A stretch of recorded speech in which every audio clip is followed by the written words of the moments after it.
You know, everyone loves a good mystery, right? There's something about the unknown that draws us in, makes our hearts race and our minds wander. We crave the thrill of piecing together clues, of uncovering secrets hidden in the shadows.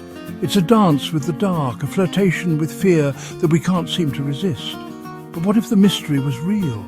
What if the shadows held more than just secrets, but nightmares that could reach out and pull you in? Imagine a world where the line between reality and horror blurs, where the monsters aren't just in your head, but walking among us. What if it was a nightmare you couldn't wake up from? A place where every corner you turn, every door you open, could be your last.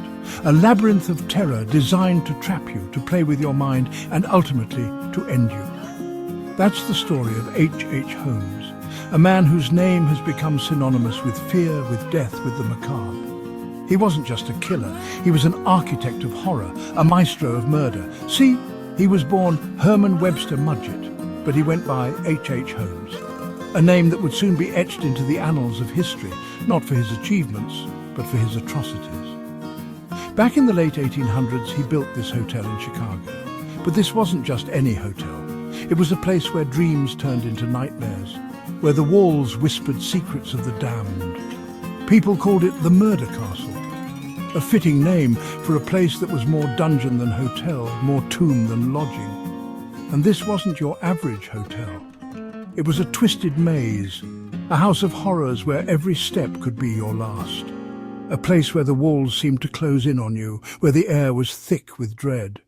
It was like a maze of death. Corridors that led to nowhere, staircases that spiraled into darkness, rooms that seemed to swallow you whole.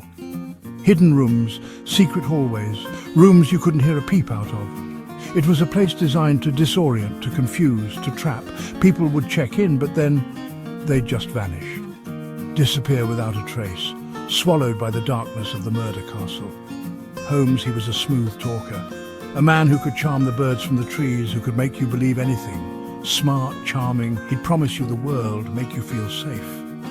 He had a way of making you trust him, of making you feel like you were the only person in the room. But it was all a lie, a facade to hide the monster within, a mask to conceal his true intentions. Behind that smile was a dark mind, a mind that reveled in the pain and suffering of others, that found joy in the act of killing. He said he killed 27 people, but nobody knows for sure how many he really hurt. The true number of his victims may never be known, lost to the shadows of his twisted mind.